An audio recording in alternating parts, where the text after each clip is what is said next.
ಅತ್ಯುದೃಷ್ಟ ವಿದೋಷತ್ಸುಕ ಮಹಾಜ್ಞಾನೈಕತಾನ ಪ್ರಭಾ ಸರ್ವಪ್ರಾಭವ ಶಕ್ತಿ ಭೋಗ ವಿರಸತ್ ಸಾರಾತ್ಮ ದಿವ್ಯಾಕೃತಿ ಸೃಷ್ಟಿ ಸ್ಥಾನ ನಿರೋಧ ನಿತ್ಯ ನೀತಿ ಜ್ಞಾನ ಪ್ರಕಾಶಾವೃತಿ ಕಾಂತಾ ಮೋಕ್ಷ ವಿಮೋಕ್ಷದಂ ಹರಿಮಜಂ ನಿತ್ಯಂ ಸದೋಪಾಸ್ಮಹೇ.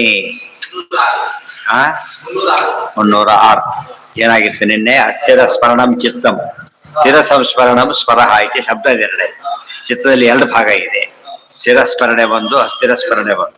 ಅಸ್ಥಿರ ಸ್ಮರಣೆ ಏನಂತ ಕರೀತಾರೆ? ಅದನ್ನ ಸ್ಮರಣ ಅಂತ ಕರೀತಾರೆ. ಇದು ಸ್ಮರ ಅಂತ ಕರೀತಾರೆ. ಸ್ಮರಣ ಅಷ್ಟೇ. ವೇದನಂ ಜ್ಞಾನ ಮಾತ್ರ ಸ್ಯಾತ್ ವಿದ್ವತ್ತಂತೂ ವಿಶೇಷತ. ಎಲ್ಲರಿಗೂ ಒಂದು ಸ್ವಲ್ಪ ಔಷಧಿ ಎಲ್ಲರಿಗೂ ಗೊತ್ತಿದೆಯಲ್ಲೋ, ಸ್ವಲ್ಪ ಔಷಧಿ ಗೊತ್ತಿದೆಯಲ್ಲೋ, ಡಾಕ್ಟರ್ ಅಂತ ಕರೀತಾರ. ಅದ್ರ ಜ್ಞಾನ ಬಂದ ಡಾಕ್ಟರ್ ಅಂತ ಕರೀತಾರೆ. ಎಲ್ಲದೂ ಸ್ವಲ್ಪ ಗೊತ್ತಿದ್ದ ಮಾತ್ರಕ್ಕೆ ಏನಂತ ಕರೆಯೋದಿಲ್ಲ, ವಿದ್ವಾಂಸ ಅಂತ ಕರೆಯೋದಿಲ್ಲ. ಏನಂತ ಕರೀತಾರೆ? ಸಾಮಾನ್ಯನೇ. ವಿಶೇಷ ಜ್ಞಾನ ಬಂದ ವಿದ್ವಾನ್ ಅಂತ ಹೆಸರು ಬರೋದು. ಇದು ಶಬ್ದ ನಿರ್ಣಯ. ವೇದನಂ ಜ್ಞಾನ ಮಾತ್ರ ಸ್ಯಾತ್ ವಿದ್ವತ್ವಂತೂ ವಿಶೇಷತಃ ಇತ್ತೀಚ. ಇಲ್ಲಿ ಬಂತಲ್ಲ, ವಿದ್ವಾನ್ ಆಗ್ಬೇಕು ಅಂತ ಹೇಳಿದ್ರಲ್ಲ, ವಿಶೇಷ ಜ್ಞಾನ ಇರ್ಬೇಕು ದೇವರ ಬಗ್ಗೆ. ದೇವ ವರ್ಷತಾಂ ಪ್ರಾಪ್ತ ವಿಜ್ಞೇಯ ದೇವ ಮಾನುಷಾಹ. ಎಷ್ಟು ವಿಷಯ ಹೇಳ್ತಾರೆ. ಅದೇನೊಂದಿದೆ, ಮೋಕ್ಷೇ ಯಸ್ಮಿನ್ ಪ್ರವೇಶ ಸ್ಯಾತ್ ಸಾ ಪ್ರತಿಷ್ಠಾ ಹಿ ಮುಖ್ಯತಃ. ಪ್ರತಿಷ್ಠಿತರಾಗಬೇಕು ಅಂದ್ರೆ ಯಾವಾಗ ಗೊತ್ತಾ? ಮುಕ್ತಿಗೆ ಹೋದ್ಮೇಲೆ. ಅಲ್ಲಿವರೆಗೆ ಹುಟ್ಟು ಮೂಮೆಂಟ್ ಇದ್ದಿದ್ದೆ, ಅಲ್ಲಿ ಹೋದ್ಮೇಲೆ ನೆಲೆ ಸಿಕ್ತು. ನಚ ಪುನರಾವರ್ತತೆ. ಅಲ್ಲಿವರೆಗೆ ಏನಿದೆ?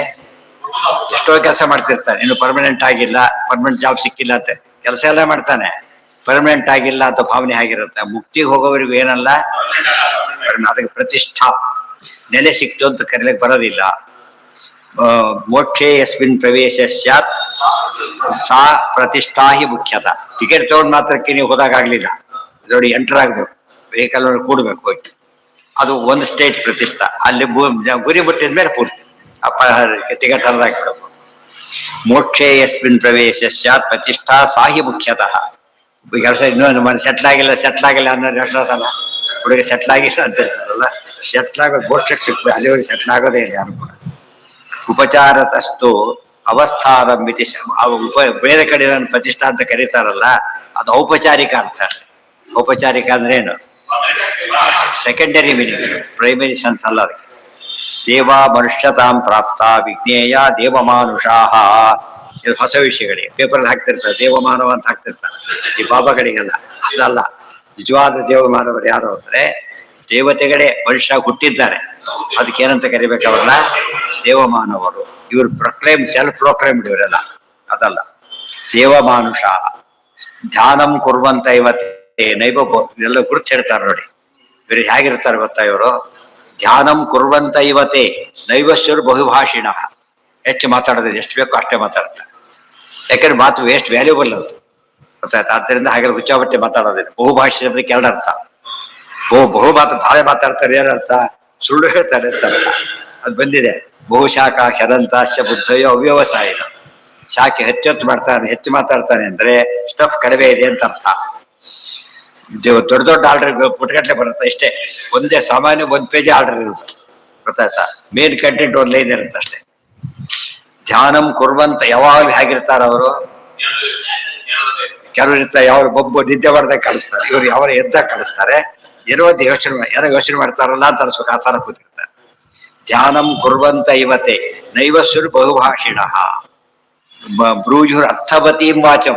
ಮಾತಾಡೋದು ಕಡಿಮೆ, ಮಾತಾಡಿದ್ರೆ ಹೇಗಿರುತ್ತ ಮಾತು? ಭಾರಿ ಅರ್ಥ ಇರುತ್ತಂತ ಮಾತಾಡ್ತಾರೆ. ನಾನರ್ಥಾಂಶ ಆಯಶೋಹಿತೆ. ಅರ್ಥ ಇಲ್ಲ ಮಾತನ್ನು ಆಡೋದೇ ಇಲ್ಲ ಅವರು. ಜನರಲ್ಲಿ ದೇವತೆಗಳು ಹೀಗಿರ್ತಾರೆ ಅಂತ ಅರ್ಥ. ತಲಾಯರ್ ಗ್ರಂಥದ ಬಗ್ಗೆ ಬರೀತಾರೆ. ಉಕ್ತಂ ನೋ ಭಕ್ತಿ ಭೂಯ. ಒಮ್ಮೆ ಹೇಳಿದ್ರೆ ಮತ್ತೆ ಹೇಳೋದಿಲ್ಲ, ಗೊತ್ತಾಯ್ತಾ? ಇವೆಲ್ಲ ಗುರುತು ದೇವತೆಗಳ ಬರವಣಿಗೆ. ಅಂಥವ್ರು ರಾಯರು ಅದರ ಆಗುಂಪಿ ಸೇರಿದವರು. ಆಗ ಅವರು ಹೆಚ್ಚು ಬರೆಯೋದಿಲ್ಲ. ಅದಕ್ಕೆ ಕಡಿಮೆ ಬರೆದಿದ್ದರೆ ಕಳ್ಕೊಂಡ್ಬಿಡ್ತಾರೆ, ಹೆಚ್ಚು ಬರೆದಿದ್ರೆ ಎಲ್ಲ ಕಳೆದು ಹೋಗ್ತಿರ್ತಾರೆ. ಗುರುರ್ ಅರ್ಥವತಿ ವಾಚಂ ನಾನರ್ಥಾಂ ಪ್ರಾಯಶೋಹಿತೆ. ದೇವಮಾನವರೇ ಅರ್ಥ ಇಲ್ಲದ ಮಾತಾಡೋದಿಲ್ಲ ಅಂದ್ರೆ ಇನ್ನು ವಾಯುದೇವರ ಅರ್ಥ ಇಲ್ಲದ ಮಾತಾಡ್ತಾರ? ಪರಮಾತ್ಮ ಮಾತಾಡ್ತಾರ? ಸಾಧ್ಯನೇ ಇಲ್ಲ.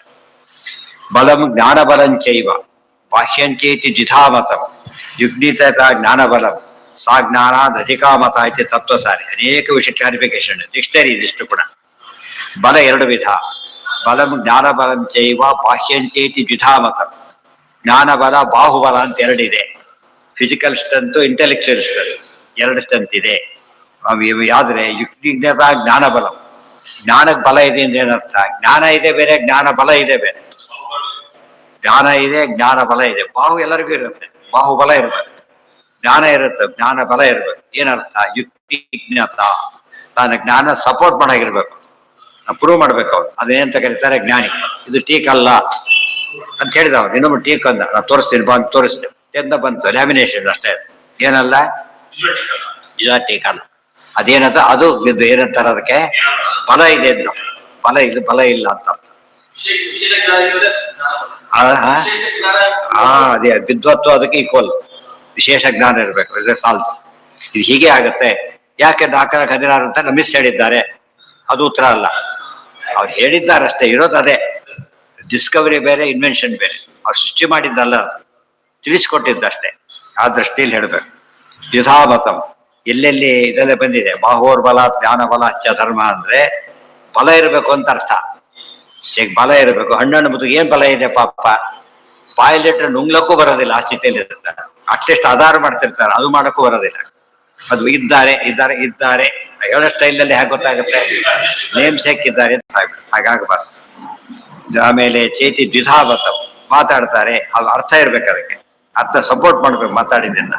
ಯುಕ್ತಿಜ್ಞತ ಜ್ಞಾನ ಬಲಂ ಸಾ ಜ್ಞಾನಾದಧಿಕಾಮತ ಇತಿ ತತ್ವ ಸಾರಿ. ಜ್ಞಾನ ಬಲ ಅಂದ್ರೆ ಯುಕ್ತಿಯಿಂದ ಮಾತಾಡೋಷ್ಟು ಸಾಮರ್ಥ್ಯ ಇರ್ಬೇಕು, ಪ್ರೂವ್ ಮಾಡೋದಿರ್ಬೇಕು. ಬರೀ ಜ್ಞಾನಕ್ಕಿಂತ ಭಾರಿ ದೊಡ್ಡದದು. ಜ್ಞಾನ ಬಲ ಬೇರೆ, ಜ್ಞಾನ ಬೇರೆ. ಯುಕ್ತಿ ಬಲ ಬೇರೆ, ಯುಕ್ತಿ ಬೇರೆ. ಅದೇ ರೀತಿ ಬಾಹು ಬೇರೆ, ಬಾಹುಬಲ ಬೇರೆ. ಹ, ಬರೀ ಜ್ಞಾನ ಬಂದಿದೆ ಅಷ್ಟೇ, ಅದು ಅಲ್ಲ. ಅದಕ್ಕೆ ಬಲ ಇಲ್ಲ ಅಂತ ಅರ್ಥ.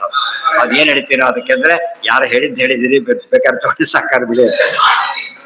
ಕೆಲವು ಔಷಧಿ ಹೇಳ್ತಾರೆ ಗೊತ್ತಾ? ಔಷಧಿ ಹೇಳ್ತಾರೆ ಕೆಲವನ್ನ. ಔಷಧಿ ಯಾತಕ್ಕೆ ಅವ್ರು ಹೇಳಿದ್ರು ತಗೊಂಡ್ರು ವಾಸಿ ಆಯ್ತು, ನಿನಗೂ ಆಗ್ಬೋದು ಅಷ್ಟೇ. ಇದು ಡಾಕ್ಟರ್ ಆಗಲ್ಲ, ಇದ್ರಲ್ಲಿ ಇದಿದೆ ವಾಸಿ ಮಾಡುತ್ತೆ ಅಂತ. ಇದು ಅದು ಇದೇನಿದೆ ಜ್ಞಾನ ಬಲ. ಇವ್ರ ಜ್ಞಾನಕ್ಕೆ ಬಲ ಇಲ್ಲ, ಅದಕ್ಕೆ ಹೇಳಿದ್ದೇನೆ ಹೇಳ್ತಾರೆ ಅಷ್ಟೇ. ಅಕಸ್ಮಾತ್ ಆಗ್ಲಿಲ್ವೋ, ಆಗ್ಲಿದ್ರೆ ಪುಣ್ಯ. ಅವ್ರು ಹೇಳಿದ್ರಪ್ಪ ಹೇಳಿದೆ ಅಷ್ಟೇ, ನಂಗೇನು ಗೊತ್ತು ಅಂತ.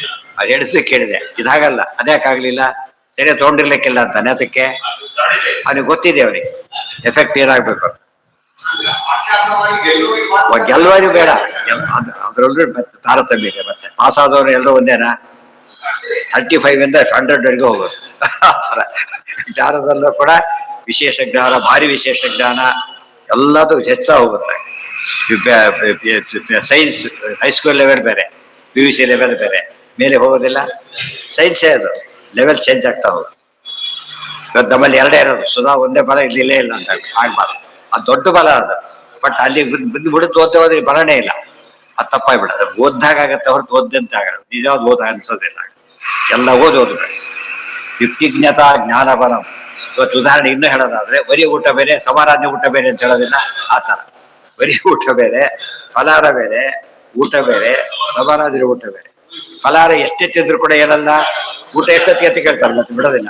ಊಟ ಎಷ್ಟೊತ್ತಿಗೆ, ಊಟ ಅಂದ್ರೆ ಕೇಳೋದಿಲ್ಲ. ಯಾಕೆ? ಅದು ಎಂಡ. ಸೊ ಆ ಬಲ ಇರ್ಬೇಕು.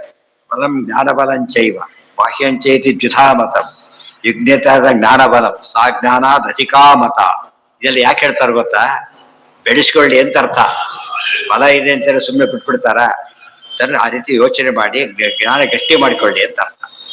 ಯುಕ್ತಿಜ್ಞತ ಜ್ಞಾನ ಬಲಂ ಸಾ ಜ್ಞಾನಾದಧಿಕಾಮತ ಐತಿ ತತ್ವ ಸಾರೆ. ಎಷ್ಟೋ ಜನ ಡಿಸ್ಟೆನ್ಸ್ ಕೇಳ್ಬಿಟ್ರೆ 1 hour ದಾರಿ ಅಂದ್ಬಿಡ್ತಾರೆ, 2 hours ದಾರಿ ಅಂತಾರೆ. ಅದು ಯಾವಾಗ? ಅದು ಯಾವ ವೆಹಿಕಲ್ ಏನು ಅನೇಕ ಇಷ್ಟು ಕಿಲೋಮೀಟರ್ ಹೇಳ್ಬಿಟ್ಟೆ ಕರೆಕ್ಟ್ ಆಗುತ್ತೆ. ಅವ್ರು ಹೇಳೋದಿಲ್ಲ ಕೆಲವು. 2 hours ಡ್ರೈವ್ ಅಂತ, 2 hours ಡ್ರೈವ್, 1 hour ಡ್ರೈವ್. ಕೆಟ್ಟೋದ್ರೆ 10 hours ಆದ್ರೂ ಹೋಗೋದಿಲ್ಲ. ಮತ್ತೆ ಯಾವ್ದ್ರಲ್ಲಿ ಹೋಗ್ತೀರಿ ನೀವೀಗ? 2 wheeler, 4 wheeler, ಸಾಮಾನ್ಯ ಕಾರು, ದೊಡ್ಡ ಕಾರು, ಅನೇಕ ಥಿಂಗ್ಸ್ ಇದೆ. ಅದು ವೇಗ ಆನ್ಸರ್, ಅದು ಸರಿಯಾದ ಆನ್ಸರ್ ಅಲ್ಲ. ಎಷ್ಟು ಕಿಲೋಮೀಟರ್ ಅಂತ ಹೇಳ್ತಾರೆ ಜೀವನ ಯೋಚನೆ ಮಾಡ್ಬೇಕು. ಅವರು ತಮ್ಮ ಲೆಕ್ಕದಲ್ಲಿ ಹೇಳಬಾರ್ದು. ಕಿಲೋಮೀಟರ್ ಹೇಳಿದ್ರೆ ಎಲ್ಲರಿಗೂ ಕರೆಕ್ಟ್, ಹೆಚ್ಚು ಕಡಿಮೆ ಆಗುತ್ತೆ. ಇದ್ರಲ್ಲಿ ತೋರಿಸ್ಬೇಕಾದ್ರೆ ಕೂಡ ಗೂಗಲ್ನಲ್ಲಿ ಎಲ್ಲ ಸಪ್ರೇಟ್ ತೋರಿಸ್ತದೆ. ವಾಕಿಂಗ್ ಹೇಳಿ ಶುರು ಮಾಡುತ್ತೆ. ವಾಕಿಂಗ್ ಎಷ್ಟೇ, ವಾಕಲ್ಲಿ ಹೋದ್ರೆ ಎಷ್ಟೋ ತಗೊಳತ್ತೆ ಅಂತ. ಆ ತರ ಸ್ಪೆಷಾಲಿಟಿ ಇರ್ಬೇಕು.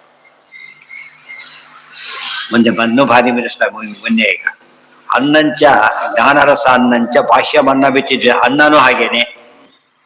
ಬಾಹ್ಯ ಅನ್ನ ಬೇರೆ, ಜ್ಞಾನದ ಅನ್ನ ಬೇರೆ. ಬಾಹ್ಯಾನ್ನ ಎಲ್ಲರೂ ತಿಂತಾರೆ, ಗೊತ್ತಾಯ್ತಾ? ಜ್ಞಾನದ ನಿಲ್ದಲ್ಲ. ಜ್ಞಾನ ಅನ್ನಕ್ಕೆ ಏಕಾದಶಿ ಇಲ್ಲ, ಏಕಾದಶಿ ಜಾಸ್ತಿ ತಿನ್ಬೋದು. ಇವರು ಉಪವಾಸ, ನಿತ್ಯ ಉಪವಾಸ, ತಪ್ಪಾಗತ್ತೆ. ಅದಕ್ಕೆ ಜ್ಞಾನ ಇಲ್ಲದೆ ಹೋದ್ರೆ ಅದು ಎಂದೂ ಕೂಡ ಏನಾಗೋದಿಲ್ಲ, ಆಹಾರ ಅಂತ ಕರೆಯೋದಿಲ್ಲ, ಗೊತ್ತಾಯ್ತಾ? ಬಾಳೆಹಣ್ಣು ಸಿಪ್ಪೆ ತಿಂದು ಇನ್ನು ಬಿಸಾಕಿದ್ರೆ ಹಾಗೆ. ಅನ್ನಂ ಜ್ಞಾನರಸಾನ್ನಂಚ ಬಾಹ್ಯಮನ್ನ ಮಿತಿ ದ್ವಿಧ ಜ್ಞಾನಾನ್ನಂ ಜ್ಞಾನಬಲತಃ ಶ್ರೇಷ್ಠಂ ಜ್ಞಾನರತಿರ್ಹಿತತೆ. ಜ್ಞಾನ ಅನ್ನಬಹುದು ಜ್ಞಾನ ಫಲಕ್ಕಿಂತ ಜ್ಞಾನ ಅನ್ನ ಭಾರಿ ದೊಡ್ಡದು. ಯಾಕೆಂದ್ರೆ ಒಳಗೆ ಹೋಗುತ್ತದೆ, ಯುಕ್ತಿಯಿಂದ ಪ್ರೂವ್ ಮಾಡ್ತಾನೆ, ಅನುಭವಿಸ್ತಾನೆ. ಅದು ಅನುಭವದ ಮಟ್ಟ ಬಂದಾಗ ಜ್ಞಾನ ಏನದು ಭಾರಿ ದೊಡ್ಡದು. ಜ್ಞಾನ ರತಿರ್ಹಿತತೆ ಯದ್ಬಾಹ್ಯಂತು ಬಲಂ ತಸ್ಮಾತ್ ಬಾಹ್ಯವನ್ನಂ ವಿಶಿಷ್ಯತೆ. ಬಾಹ್ಯ ಬಲಕ್ಕೆ ಬಾಹ್ಯಾನ್ನ ಬೇಕು, ಇದಕ್ಕೆ ಜ್ಞಾನ ಅನ್ನ ಬೇಕು. ಅದಕ್ಕೆ ತಟ್ಟೆ ಬೇಕು, ಇದಕ್ಕೆ ಎಲೆ ಬೇಕು. ಎಲ್ಲಕ್ಕೂ ಎಲೆ ಬೇಕು, ಗೊತ್ತಲ್ಲ? ಜ್ಞಾನಕ್ಕೂ ಎಲೆ ಬೇಕು, ಊಟಕ್ಕೂ ಎಲೆ ಬೇಕು. ಹೇಗೆ ನಮ್ಗೆ ಈ ಎಲೆ ಅರ್ಥ ಆಗಿದೆ, ಈ ಎಲೆ ಅರ್ಥ ಆಗಿದೆ. ಹಿಂದೆ ಪುಸ್ತಕಗಳು ಹೇಗಿರ್ತದೆ, ಪತ್ರಾತ್ಮಕ ಅಂತ ಕರೀತೀವಿ. ಈ ತೆಗೆದಿರ್ತದೆ ಲೋಡ್ ಶೀಟ್ಸ್ ಇರ್ತಿತ್ತಲ್ಲ, ಪತ್ರ ಅಂತ ಕರೆಯೋದು. ಇದು ಪತ್ರ ತಾನೆ, ಇದು ಪತ್ರ, ಅದು ಪತ್ರ. ಇದೆಲ್ಲ ಅನ್ನ ಇದೆ, ಅದ್ರ ಜ್ಞಾನ ಇದೆ. ಫಲ ಶ್ರೇಷ್ಠಂ ಜ್ಞಾನರಹಿತತೆ ಆಪಶ್ಚ. ಅದಕ್ಕೆ ಇನ್ನೊಂದು ಅರ್ಥ, ಪತ್ರಂ ಪುಷ್ಪಂ ಫಲಂ ತೋಯ್ವ, ಅದೊಂದು ಅರ್ಥ ತಗೋಬೇಕೀಗ. ಪತ್ರ ಎರಡಿದೆ, ಊಟದ ಪತ್ರ, ಜ್ಞಾನದ ಪತ್ರ ಇದೆ. ಅದನ್ನ ಹಾಕಿದ್ರೆ ಭಾರಿ ಖುಷಿ ಆಗುತ್ತೆ ಅಂತ ಪರಮಾತ್ಮ ಹೇಳೋದು. ಜ್ಞಾನ ಪತ್ರಂ ಅನ್ನಂ ಜ್ಞಾನರಸಾನ್ನಂಚ ಯದ್ಬಾಹ್ಯಂತು ಫಲಂ ತಸ್ಮಾತ್ ಬಾಹ್ಯಮನ್ನಂ ವಿಶಿಷ್ಯತೆ. ಆಪಶ್ಚ ದ್ವಿಧಾ ಪ್ರೋಕ್ತಾ ತೃಪ್ತಿರ್ಯ ಜ್ಞಾನತೋರತೆ. ನೀರು ಕೂಡ ಎರಡು ವಿಧ, ಅನ್ನ ಎರಡು ವಿಧ, ನೀರು ಎರಡು ವಿಧ ಆಗ್ತದೆ. ಎಲ್ಲ ಒಂದೊಂದು ವಿಧಾನೇ ಗೊತ್ತಿರೋದು, ಎರಡನೇ ವಿಧ ಅನ್ನ ಸೈನ್ಸಿಗೆ ಗೊತ್ತಿಲ್ಲ. ಮತ್ತೆ ಫಿಸಿಕಲ್ ಅಷ್ಟೇ ಟ್ರೈ ಮಾಡೋದು, ಇಂಥ ಸ್ಟಡಿ ಮಾಡೋದ್ರೆ ಮೈಂಡ್ ಮಾಡೋದೇ ರೇರ್ ಅದು. ಅದೇ ಇದು ಜ್ಞಾನಕ್ಕೆ ಹೋಗ್ಬೇಕು, ಇಂಟೆಲೆಕ್ಚುಯಲ್ ಬಂದ್ರೆ ಅದು ಪೂರ್ತಿ ಎಂಡ್ ಇದ್ದಾಗ ಅಲ್ಲಿಗೆ.